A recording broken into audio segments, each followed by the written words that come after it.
So today we're going to talk about my shoot with one of the major commercial banks. Did the shoot yesterday, and there were a few problems, a few issues that I had to overcome. And that's what I want to talk to you guys about today. How do you overcome some of these issues?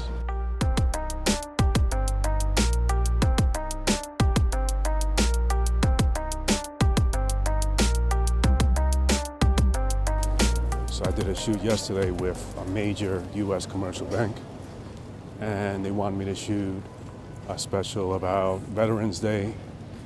I had a couple of veterans from the company and from New York City show up and speak. It's very interesting. Met a lot of cool people and a lot of friendly people, a lot of bankers, and I find them to be pretty interesting. And I wanted to talk to you guys about what my experience was like. I recently did a video talking about how sometimes you show up to a shoot with a plan, with an idea of how a shoot is going to go, and it doesn't always go that way. So how do you handle that?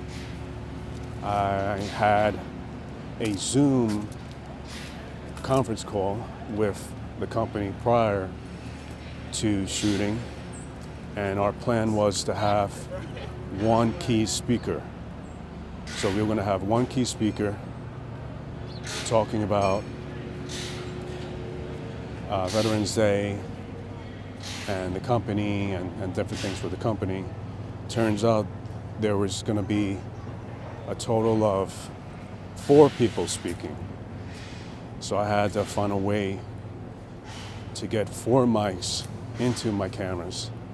And thank God I had 2 cameras on me because they wanted them to be wireless lavs. So they had 2 wireless lavs on 2 speakers and 2 wireless lavs on 2 hosts. And when I got there, there was a sound guy, and I saw that he had a mixer and the board, and he was able to run a line out of that mixer which contained all the audio for this conference.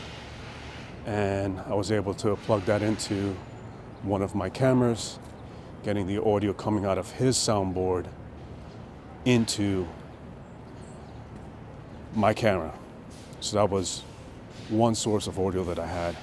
I also double mic'd some of those speakers, the 2 main speakers. And with those 2 lavs that I put on them, was able to have 2 separate mics going into a second camera. And that audio was perfect. The audio coming out of the sound system was so-so, not so great, I would say. But it worked. And they originally just asked me for 1 camera. And when you work for big companies like this and you want to impress them, always go the extra mile. So I always go the extra mile. I said, you know what? I'm going to give you 2 cameras. By myself, 1 man, solo shooter. I'll give you 2 cameras.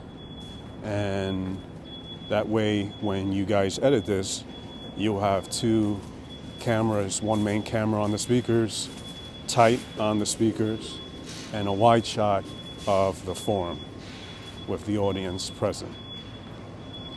So those 2 cameras were important. And when they edit this video together, they have a wonderful editor that will edit this, who I know. They'll be able to edit a great video for I believe it's for their website, maybe also their social media. So that's important. It's important to have different options when you're doing shoots like this, especially big shoots for major corporations. You want to have as much as you can with you to deal with issues, because there's always going to be issues, whether they're audio issues, camera issues, lens issues. There's always something that's going to come up. So that's why I wanted to talk to you about, and just how I dealt with it. I had two Sony FX30s that I was shooting with. No one had a problem with that. They just wanted to make sure it looked good, sounded good, and the FX30s came through. I had a telephoto on one, which was 70-200 lens. I love that lens. And so that was a long lens to go tight on each individual speaker as they were speaking. And on the other FX30, I have a wide angle lens. It's an older lens, it's the 18-105, which is semi-wide angle. But it gave me the opportunity to zoom in if I wanted to, get a little tighter, adjust the image, instead of having, just a fixed lens, fixed focal length. So that gave me the opportunity to just be able to change the shot up as needed. When I originally set up the shot, the tripods were set at a certain length, a certain height, and I had to readjust the shots. There were a couple of tall gentlemen in the front row that were kind of blocking the view of the camera of the speakers, and that's not okay. So I'm glad I had the two cameras rolling at the same time. On the wide shot camera, I had to raise it up to be able to re-angle it so that the speakers were all in sight, clearly in sight. And then after that was positioned, I went to my tight camera with the long lens, and readjusted that one. And it worked out great. And they'll have the option to, edit around those moments there. But it's never going to be perfect. When you're a solo shooter, especially, manning multiple cameras, it's not easy. You're doing the best you can to man one camera and zoom in or pan from one speaker to another. And with the other camera, you're monitoring it, maybe making some adjustments. So it's never an easy thing to do. And in the shoots that I've done for all kinds of companies that I've worked for or have been my clients, I've always had to sort of either work by myself or hire someone to assist me. And, it's important to always pre-plan. Pre-plan when you're doing these shoots. Hey, if, this happens, I have this extra cable. If this lens breaks down on me or a camera breaks down on me, I have an extra body or I have an extra lens. If this cable goes bad, for example, I have the Atomos Ninja 5, and that requires a particular type of HDMI cable. And the HDMI cable that I originally planned to use, which is a coiled cable, it did not work with that. And I had to use, thank God, a separate 4K cable that I bought. It's a better cable, more quality cable. When I plugged that in, it worked perfectly. So there's little things that come up where you may want to bring a couple extra tools with you. What I love about working with these Sony FX30s is you will get that professional look. You will get that FX6, FX9 look out of the camera if you know what you're doing and you know how to shoot.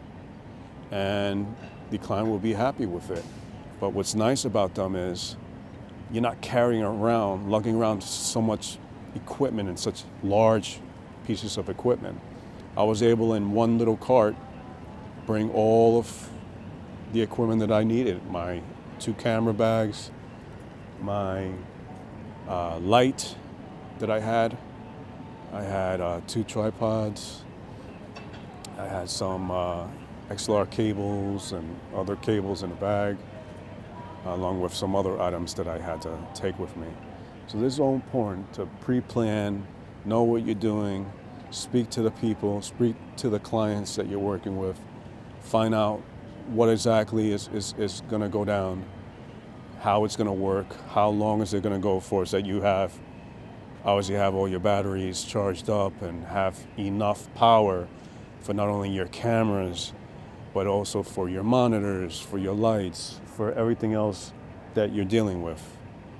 And that's important. Pre-planning is important. Again, for this shoot here, like I told you, we had a Zoom conference call on this, and we were told there were going to be one speaker, and it turned out to be 4 people speaking. So I had to make adjustments out in the field on the fly right there.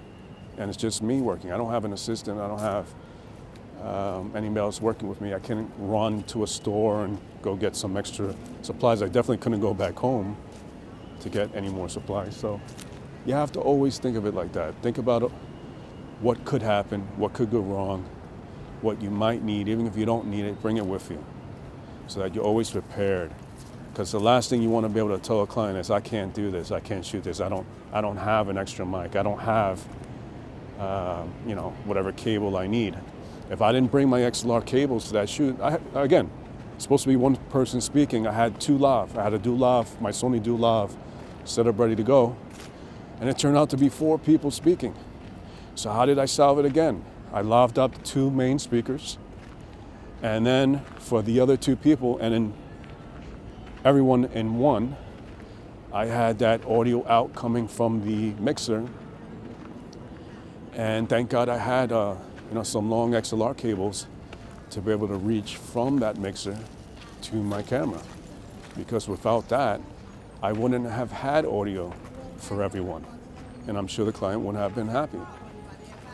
And again, it wouldn't have been my fault because we had a conference call and I was explaining exactly what was going to happen, and that changed. That changed last minute. It actually changed the day of the shoot.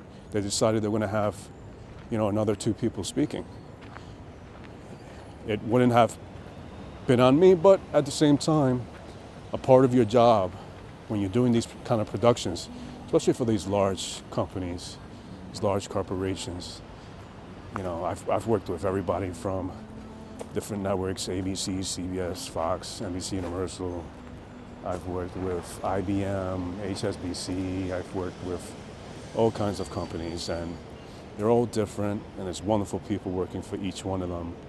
And but you want to satisfy the client. You want them to say, hey, listen, Jason's a great guy to go to if we need a shoot done.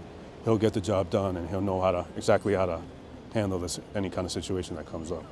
And that's what you need to be able to do. I've been doing this for 2 decades, and with my experience, I've been through it all. And I've seen it all. I've made mistakes, and I've learned from my mistakes. And that's important, that you learn from your mistakes and you correct them. And you make sure that you're prepared for problems, for equipment issues. When you have an unmanned camera, it's very important to not put it in autofocus. Set your focus manually, and leave it like that. Do not put it in autofocus if you're not manning that camera. Because if people walk between you and the subject, it's going to try to focus on that person. So one other thing I want to talk about is white balance. Always make sure when you're shooting with 2 cameras, you want them to match up in post and editing. Set that white balance. Don't leave it on auto white balance. It's one thing I learned a long time ago. And when I'm shooting with 2 cameras or multiple cameras, let's say 2, 3, 4, 5 cameras, I always make sure that I set my white balance accordingly on both cameras individually. That way they're going to match up color-wise and editing. You won't have to color grade one camera to match the other. Both cameras are going to match up. Make sure you're shooting manually. Don't leave it up to the camera to determine what to focus on. You're going to determine what's going to be in focus. So you do that manually. You could also do it, with Sony's technology on these cameras. It's pretty good. Tap on the screen and it'll focus, but generally speaking, you want to be in control of the focus. If you guys have any questions for me, I'd be happy to answer them. Leave them in the comments, and I'll get back to you.